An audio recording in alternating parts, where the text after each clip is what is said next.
오늘 우리에게 주신 하나님의 말씀은 사도행전 10장 17절부터 33절 말씀입니다. 사도행전 10장 17절부터 33절 말씀입니다. 함께 봉독하도록 하겠습니다. 베드로가 본 바 환상이 무슨 뜻인지 속으로 의아해 하더니 마침 고넬료가 보낸 사람들이 시몬의 집을 찾아 문 밖에 서서 불러 묻되 베드로라 하는 시몬이 여기 유숙하느냐 하거늘 베드로가 그 환상에 대하여 생각할 때에 성령께서 그에게 말씀하시되 두 사람이 너를 찾으니 일어나 내려가 의심하지 말고 함께 가라. 내가 그들을 보내었느니라 하시니 베드로가 내려가 그 사람들을 보고 이르되 내가 곧 너희가 찾는 사람인데 너희가 무슨 일로 왔느냐. 그들이 대답하되 백부장 고넬료는 의인이요 하나님을 경외하는 사람이라. 유대 온 족속이 칭찬하더니 그가 거룩한 천사의 지시를 받아 당신을 그 집으로 청하여 말을 들으려 하니라 한데 베드로가 불러들여 유숙하게 하니라. 이튿날 일어나 그들과 함께 갈새 요빠에서 온 어떤 형제들도 함께 가니라.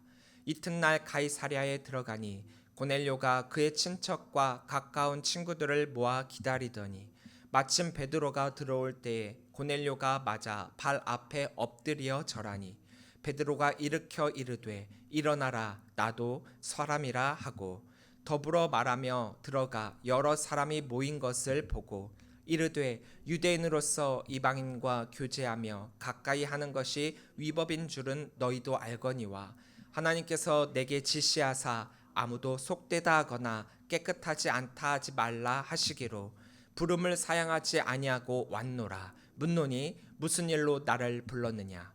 고넬료가 이르되 내가 나흘 전 이맘때까지 내 집에서 제9시 기도를 하는데 갑자기 한 사람이 빛난 옷을 입고 내 앞에 서서 말하되 고넬료야 하나님이 내 기도를 들으시고 내 구제를 기억하셨으니 사람을 요빠에 보내어 베드로라 하는 시몬을 청하라. 그가 바닷가 무두장이 시몬의 집에 유숙하느니라 하시기로 내가 곧 당신에게 사람을 보내었는데 오셨으니 잘하였나이다. 이제 우리는 주께서 당신에게 명하신 모든 것을 듣고자 하여 다 하나님 앞에 있나이다. 아멘. 할렐루야. 오늘도 주의 전을 찾으신 우리 모든 성도님들을 주의 이름으로 사랑하고 축복합니다. 우리 옆에 계신 분들과 인사 나눌까요? 사랑합니다. 축복합니다. 사랑합니다. 축복합니다. 명절이 드디어 지나갔습니다. 이 긴 명절 동안 가족들과 어떤 시간을 보내셨습니까? 제가 지난주에 말씀드린 것처럼 이번 명절에만큼은 우리가 그리스도인으로서 성도로서 저들에게 본을 보여 저들과 함께함을 통해 하나님의 이름이 저들의 마음속에 또한 가득하게 넘쳐났기를 간절히 소망합니다. 사람들은 저마다 가지고 있는 가치관과 생각이 다르기 때문에 때로 잘못을 가려야 하는 일이 일어나게 되었을 때 주장이 달라가지고 서로 다툼이 일어나기도 합니다. 한 예로 교통사고가 났다라고 하면 거기에서 어느 쪽이 더 잘못을 했는가, 또 어느 쪽이 무조건적으로 100대 0으로 잘못을 했는가, 이런 부분을 다룰 때도 서로가 보는 관점이 다르기 때문에 내가 볼 때는 저 사람이 잘못한 건데 또 저 사람이 볼 때는 내가 잘못한 건데 이렇게 생각을 하기 때문에 누구 잘못이냐는 것을 그 과실을 따지는 것이 굉장히 쉽지가 않습니다. 그래서 이 부분에 대해 누가 보더라도 객관적으로 그리고 공평하게 판단하기 위해서 법이라는 것이 만들어졌고요. 그 법을 토대로 이 CCBB를 판별을 하고 있습니다. 물론 그 법이 완전한 건 아닙니다. 요즘 사고를 보면 예전에는 블랙박스가 없어서 정말 이런 종류의 사건은 이렇게 해결한다라고 하는 그런 룰을 따랐었지만 요즘에는 이제 블랙박스가 있어서 어느 정도 누가 더 많이 잘못했는지를 판별을 할 수가 있거든요. 그럼에도 불구하고 예전 법들을 적용해 갖고 블랙박스에서 이렇게 분명하게 그 과실 비율이 나옴에도 불구하고 옛날 법을 따르는 경우가 있어서 사람들은 늘 이야기를 하죠. 그건 예전에는 그랬던 거고 이제는 분명하게 이렇게 밝힐 수 있는 것이 있다면 그 법은 계속해서 바뀌어가야 되고 또 그 법은 만들어져 가야 된다라고 이야기를 합니다. 맞습니다. 우리들에게 법이라고 하는 기준이 주어지긴 했지만 그 법은 완전한 게 아닙니다. 불완전하기 때문에 절대적인 것이 아니기 때문에 법이 세워졌다라고 하더라도 그 법은 바뀔 수가 있고 보다 보충이 되어가지고 되어져 가고 있는 것입니다. 유대인들이 이방인들과 자신들을 다르게 판단하는 기준이 무엇이 있느냐? 바로 정결함에 있습니다. 자신들에게만 주어졌다라고 하는 이 율법을 통해서 또 자신들에게만 주어진 언약의 선물이라 여겼기 때문에 하나님께서 우리들에게 이렇게 주신 것은 다른 민족들과 특별한 구별점이 있기 때문에 우리들에게 이것을 주신 것이다 라고 하는 민족적 우월감에 빠져가지고 유대이즘으로 말미암아 다른 민족들을 또 멸시하는 그런 잘못을 범하게 되었습니다. 보다 정확함을 가지기 위해서 주어진 것이 법이라고 했잖아요. 그렇기 때문에 율법이 이 유대인들에게 주어지게 되었을 때 그 유대인들이 다른 민족들보다 뛰어나기 때문에 율법을 주신 것이 아니라 보다 더 신실하게 하나님을 믿고 또 하나님을 섬기라는 의미로 이들에게 율법을 주신 것입니다. 그러니까 중심은 하나님께 있다라는 거예요. 하나님의 법은 실수가 없고 실패가 없고 완전한 것이지만 그러나 그 율법을 따르고 있는 사람들 편에 또 불완전함이 있기 때문에 불완전하고 실수로 하나님의 율법이 자칫 불완전하다라고 하는 오해를 가질 수도 있습니다. 그러나 그렇지가 않아요. 하나님의 법은 완전합니다. 하나님의 율법은 부족함이 없습니다.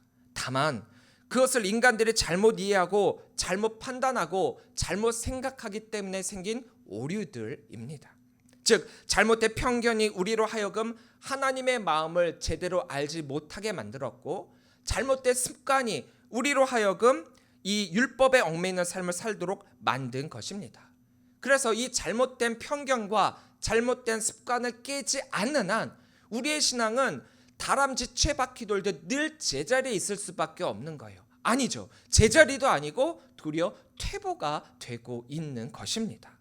하나님이 주신 율법이기에 완전한 것이라 할 수 있지만 우리들에게 주어졌을 때는 우리들이 불완전하기 때문에 하나님의 법을 완전하게 이루어가기에는 너무나도 부족해요. 그래서 진정한 완전과 완성을 위해 예수님께서 오셨던 것입니다. 예수님도 우리들에게 말씀하셨죠. 예수님의 오심은 율법을 폐하기 위함이 아니라 율법을 완성하기 위함이다 라고 했어요. 아니 율법을 왜 폐합니까? 율법은 완전한 거라고 했잖아요. 하나님이 주신 법은 완벽하다라고 했잖아요. 그런데 그것을 지키는 인간 쪽의 부족함 때문에 자칫 오해를 하고 있어서 예수님은 그 율법을 완성하기 위해 이 땅에 오셨다라고 했습니다. 율법이 잘못이 아니에요. 율법 앞에 그들의 잘못된 생각과 판단을 바로 잡아야만 율법이 그들에게도 완전하게 됩니다. 그것이 바로 예수 그리스도의 복음으로 말입니다. 거룩함과 정결함이 유대인들과 이방인들을 나누는 기준이 된다면 사실 이 유대인들도 이 정결함의 체에서 걸러질 뿐입니다. 왜냐? 하나님의 이 체는 이 체에 안 걸러질 그런 인류는 이 세상에 아무도 없으니까요. 선교를 위해서 유대인들이 가지고 있었던 거룩함과 정결함에 대해서 재정립할 필요가 있었습니다. 그것도 그 누구도 아닌 베드로를 통해서 이 재정립이 필요했어요. 왜냐? 베드로는 초대교회에서 가장 영향력이 컸죠. 예수님의 수제자였고 초대교회의 수장입니다. 만약 이 베드로를 통해서 이 기준이 다시금 재정립된다라고 한다면 그 이후에 선교의 방법이 다른 성도들에게 선례가 될 것이고 이 방법이 곧 하나님께서 원하시는 방법임을 그들이 깨닫게 될 것이기 때문입니다. 베드로는 성령께서 보여주신 환상이 아직 어떤 의미인지 제대로 깨닫지 못하고 있는 상황입니다. 오늘 본문을 보니까 정말 성령님께서 자기에게 이 환상을 보여주셨음에도 불구하고 무슨 뜻인지 몰라 의아해하고 있다라고 했어요. 자신은 율법이 말하는 바 거룩한 것과 속된 것, 정한 것과 부정한 것을 구분짓고 있었고 또 그러한 삶을 살아가려고 그것을 철저히 지키려고 하고 있었습니다. 그것이 그 나름대로의 신앙이고 믿음이었으며 자신의 정결함을 나타내는 지표였죠.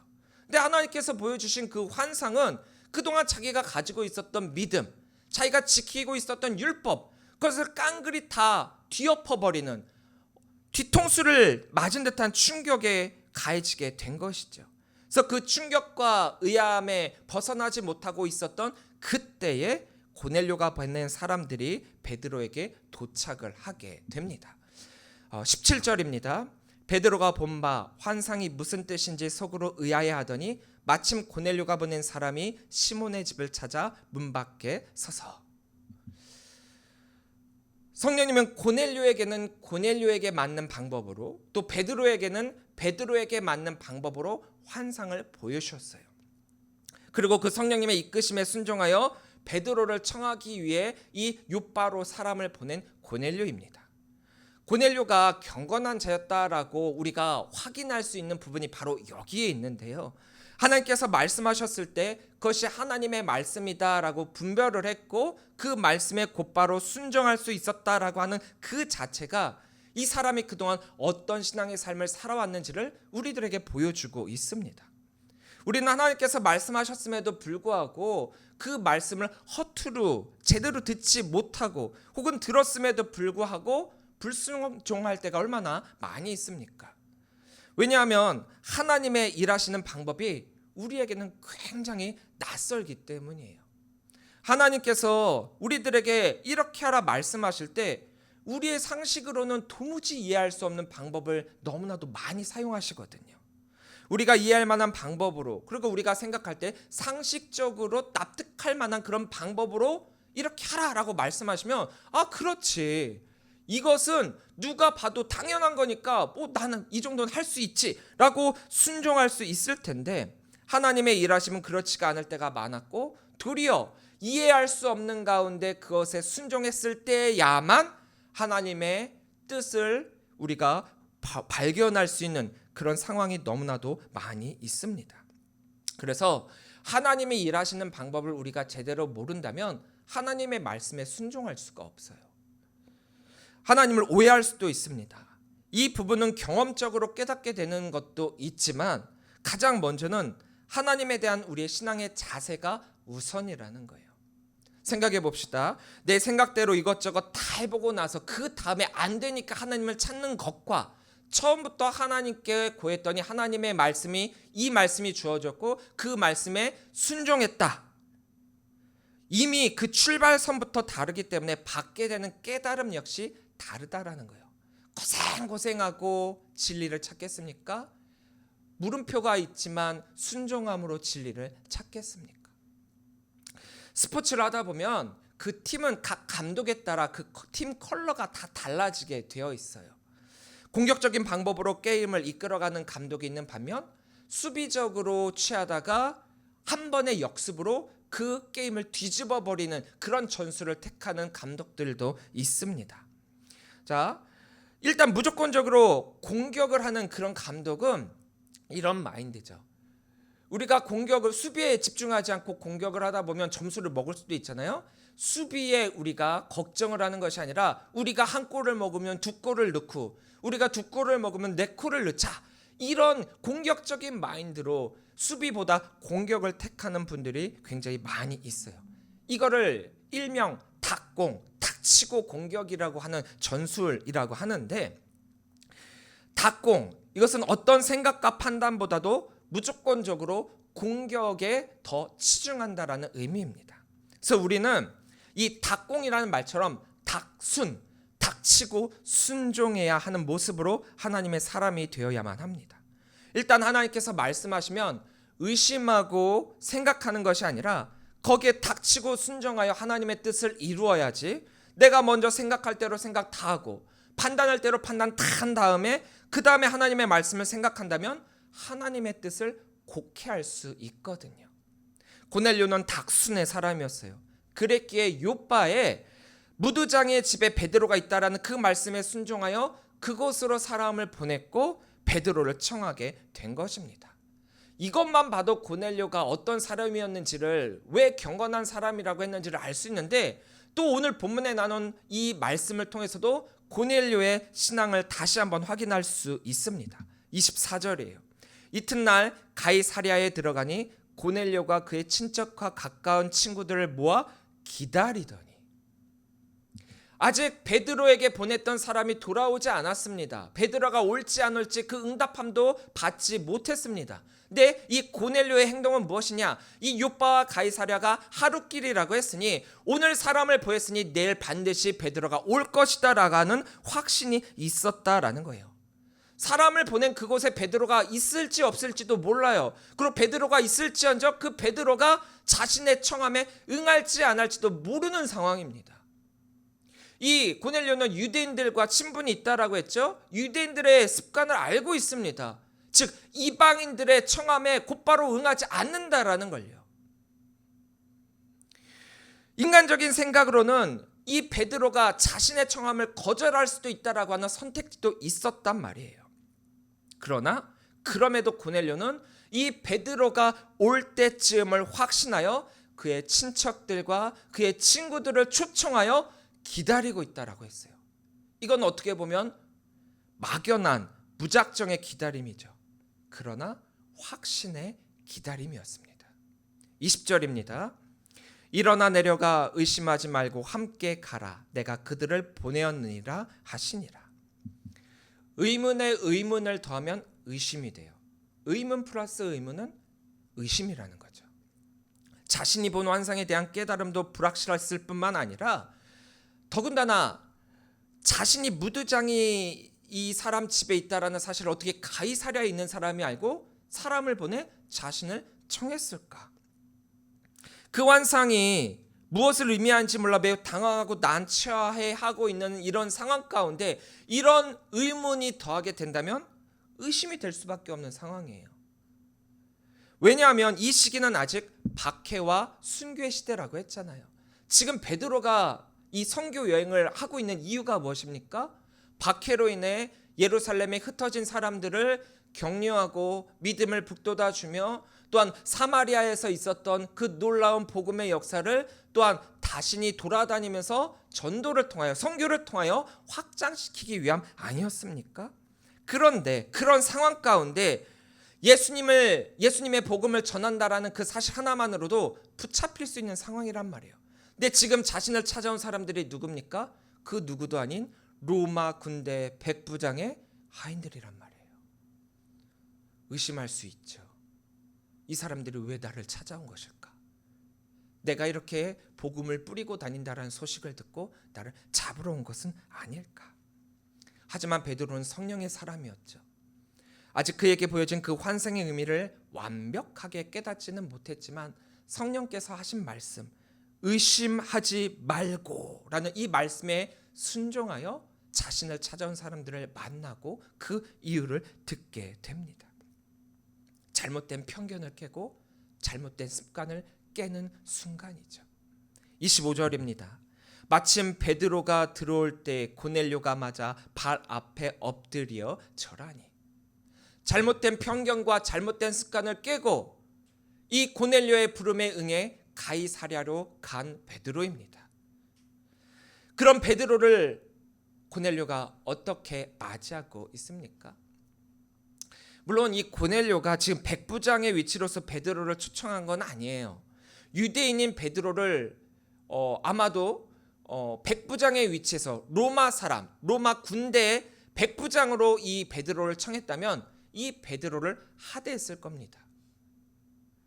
하지만 고넬료는 세상의 위치인 백부장으로서가 아니라 자신이 믿고 따르는 하나님의 사람으로서 베드로를 청했기 때문에 사회적 위치가 있었음에도 불구하고 베드로를 엎드려 맞이하게 된 것입니다. 이것은 보통 로마 사람이다라고 한다면 행하지 않을 모습이죠. 특히나 군인에서 어느 정도 신분이 있는 사람이라면. 우리의 일제 강점 시대를 생각만 해도 이건 쉽게 이해가 될 거예요. 지금 유대는 로마의 속국이란 말이에요. 로마 사람들이 유대인들을 바라보는 시선, 즉 일본 사람들이 우리 한국 사람들을 시선보는 시선은 정말 조센징 그러면서 굉장히 낮게 여기고 있었단 말입니다. 더군다나 이 로마는 이 유대인들을 그렇게 여기고 있었고, 특히나 군대에서 백부장 위치에 있었던 사람이다 유대인들을 하대하게 되는 거죠. 하지만 고넬료의 이 행위가 이해가 잘 되지 않는 부분임에도 불구하고 이것은 세상의 지위 이상의 의미를 갖는 것이 바로 성도라는 것을 저희들에게 보여주고 있습니다. 군대에 군목 제도가 있거든요.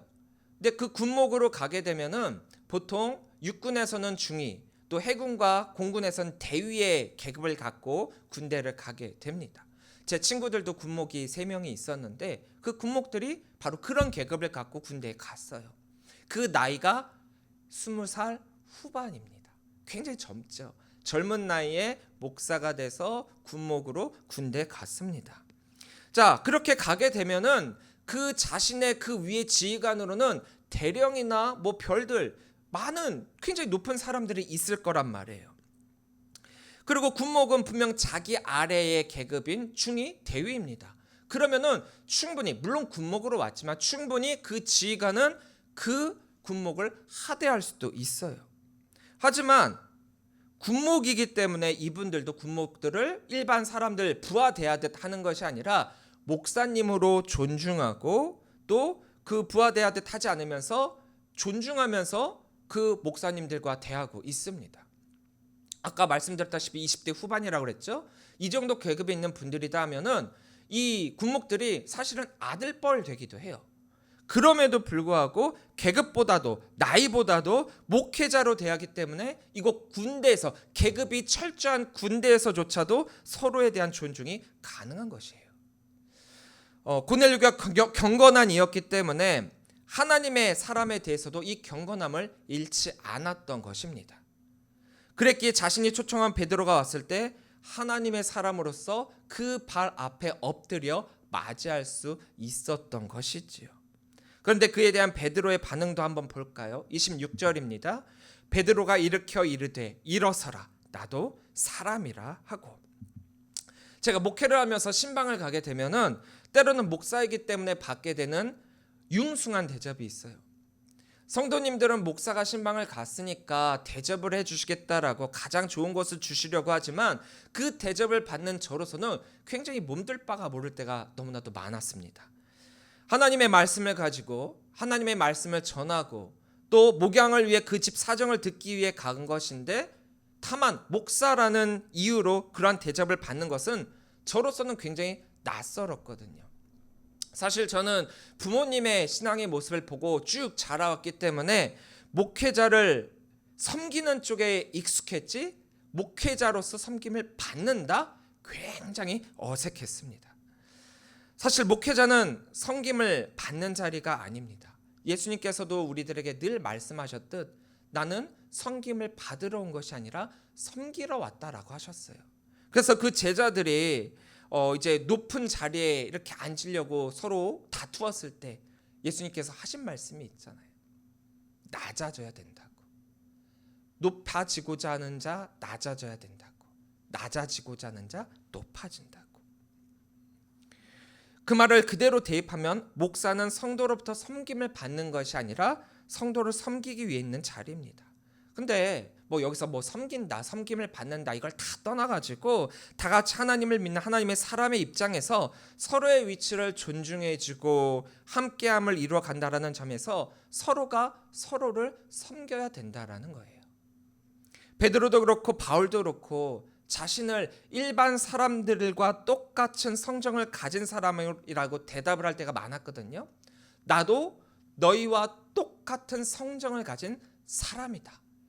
왜 이런 말을 했냐면은 사람들이 베드로나 이 바울을 보면서 하나님 대하듯 이들을 존중을 하고 막 이렇게 됐거든요. 사실 누군가에게 섬김을 받고 높김을 받고 대우를 받으면 기분이 좋아지죠. 좋습니다. 하지만 우리는 하나님의 백을 지닌 사람이지 우리가 하나님은 아니잖아요. 우리의 뒤에 든든한 하나님이 계시지만 하나님의 능력이 내 능력은 아닙니다. 하나님의 말씀을 대언하고 전달하는 메신저이지 우리가 하나님의 말씀이 되는 것은 아니에요. 그렇게 목회자 성도의 관계는 바로 하나님의 사람으로서 존경과 섬김과 겸손과 사랑이 함께해야 합니다. 교회는 세상과 같이 계급을 나누는 곳이 아니거든요. 세상에서 어느 정도의 위치를 가지고 있었던 고넬료입니다. 고넬료라면 충분히 베드로를 그렇게 하대할 수도 있었을 거예요. 또 초대교회 수장으로서의 위치를 갖고 있었던 베드로입니다. 이 고넬료가 그렇게 엎드려 맞이했다라고 한다면 이 사람도 경건한 사람이고 하나님을 따르는 사람이구나. 그러면 초대교회 나의 이 권위로 저 사람을 다스릴 수 있겠구나 생각하고 또 반대로 베드로가 이 고넬료를 하대할 수도 있었겠죠. 하지만 이 두 사람은 자신의 위치를 내세워 다른 사람을 깎아내리거나 하대하지 않았어요.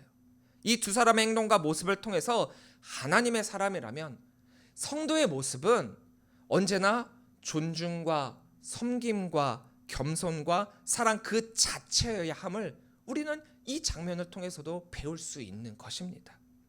28절부터 29절입니다.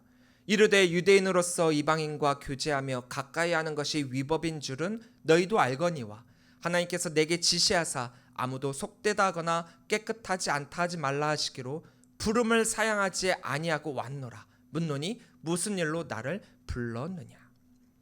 일반적인 상황이었다라고 한다면 유대인으로서 이방인의 부름에 거절하는 것이 당연한 거죠. 이게 율법이거든요.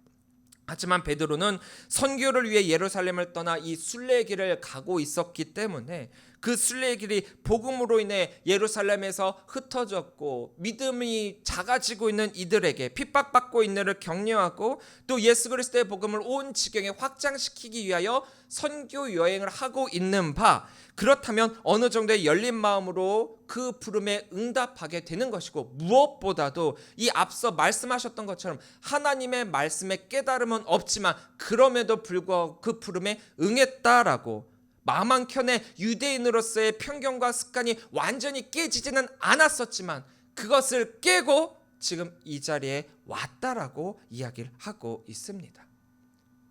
잘못된 편견과 잘못된 습관을 깨지 않고는 우리가 선교를 할 수가 없어요. 전도의 자리가 굉장히 어려운 자리입니다. 전도의 자리는 나의 편견을 깨지 않으면 설 수 없는 자리고, 내가 낮아지지 않으면 할 수 없는 게 전도입니다.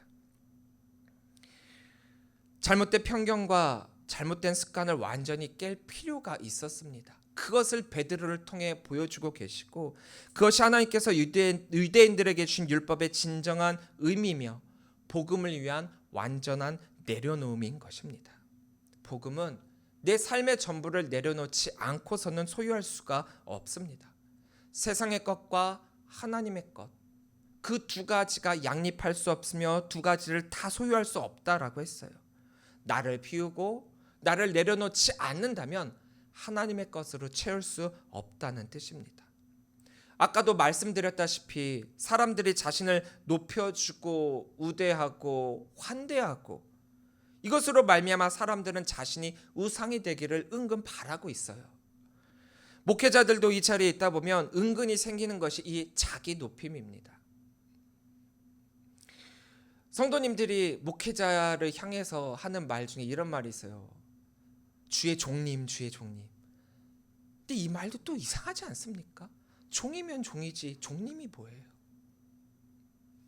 섬겨야 된다라는 건 아는데, 하나님의 종이라는 건 또 아는데, 사실 하나님의 종은 섬김을 받는 자리가 아닙니다. 예수님의 제자라고 하는 이들도 예수님이 살아계실 당시 얼마나 많은 책망을 받았습니까? 높아지려고 하지 말아라. 낮아져라.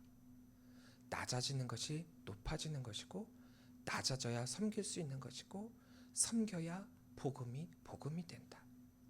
그래서 예수님은 부활하시고 또 승천하시기 전에 맨 마지막 제자들에게 어떤 가르침을 하셨습니까? 제자들의 발을 씻기심을 통해 겸손과 낮아짐과 내려놓음에 대해 우리들에게 몸소 보여주셨습니다. 예수님은 섬겨야 한다고 말씀하시죠. 베드로의 나도 사람이라 하는 이 말과 유대인으로서 이방인과 교제하며 가까이 하는 것이 위법인 줄은 너희도 알거니와 그럼에도 부름을 사양하지 아니하고 왔노라 하는 이 말씀을 통해서 우리 역시 복음을 위한 내려놓음과 겸손을 다시금 회복할 필요가 있습니다. 33절입니다. 내가 곧 당신에게 사람을 보내었는데 오셨으니 잘하였나이다. 이제 우리는 주께서 당신에게 명하신 모든 것을 듣고자 하여 다 하나님 앞에 있나이다. 경건한 사람이었던 이 고넬료에게 부족한 것이 약간 있었어요. 아주 약간이지만 이 앞에 전부를 다 아우르고도 남을 듯한 그런 정도의 분량의 것이 있었던 것이죠. 무엇이냐? 바로 예수 그리스도의 복음입니다. 경건한 이라고 했기 때문에 그의 삶은 그 누가 보더라도 칭찬받을 만한 모습이었을 것입니다. 하나님도 이 고넬료에게 환상을 보여주실 때 내 기도를 들으셨고 내 구제를 내가 알았다라고 했어요. 얼만큼 거룩한 삶을 살았는지 보여주는 거죠. 하지만 이 부족한 부분을 채워 완전한 하나님의 사람으로 세우기 위해서는 예수 그리스도라고 하는 마지막 퍼즐이 완성이 돼야만 이 사람이 진짜 하나님의 사람이 되는 것입니다. 지금 가이사랴에는 그 복음을 채워줄 수 있는 이가 없었어요. 베드로를 통하여 고넬료에게 예수 그리스도의 복음이 전해져야만 이 환상의 이유와 목적이 완성이 되는 것입니다. 로마의 백부장과 유대인 베드로의 만남, 뭔가 부자연스럽고 일반적이지 않아 보통이라면 이뤄질 수 없는 이런 만남이 하나님의 개입을 통해서 성사가 되고 있지 않습니까? 모든 선교는 하나님의 주권하에 이루어집니다. 그리스도인의 삶에서 가장 중요하고 가치 있는 태도는 삶의 모든 과정이 하나님과 함께하는 것이어야 될 뿐만 아니라 하나님 앞에서 이루어져야 거룩한 여정이라는 점을 우리는 잊지 말아야 합니다. 성도들에게 필요한 것은 복음을 위한 내려놓음과 겸손입니다. 고넬료가 그랬고 베드로가 그랬습니다. 이 둘의 시너지가 합해서 하나님 나라의 확장을 이끌어내고 있습니다. 복음의 완전한 의미가 여기에 있다라는 거예요. 거룩한 것과 속된 것, 정한 것과 부정한 것, 이 구분은 반드시 필요합니다. 그 구분은 중요하지만 이것보다 더 중요한 것은 복음을 위한 내려놓음이라는 거예요. 우리의 잘못된 편견과 잘못된 습관을 깨야 된다라는 거예요. 그것이 하나님께서 우리들에게 말씀하신 순종이고 하나님의 뜻입니다. 세상의 것을 위해 우쭐거리는 것이 아니라 하나님의 나라를 위해 복음을 나타내는 우리 성도가 되어야 합니다. 복음, 예수 그리스도를 통하여 전해진 그 하나님 아버지의 사랑이 이 땅 가득 넘쳐나기를, 바로 여러분들을 통해서 이 땅 가득 넘쳐나기를 주의 이름으로 간절히 축원합니다. 우리들이 신앙생활을 오래 했다, 오래 할수록 더 조심해야 될 것이 잘못된 편견과 습관이라는 거예요. 우리의 삶의 모습을 다시금 돌이켜보아 그동안 내가 하나님의 말씀에 온전히 순종하고 있었는가? 또 나에게 주어진 말씀을 제대로 따르고 있었는가?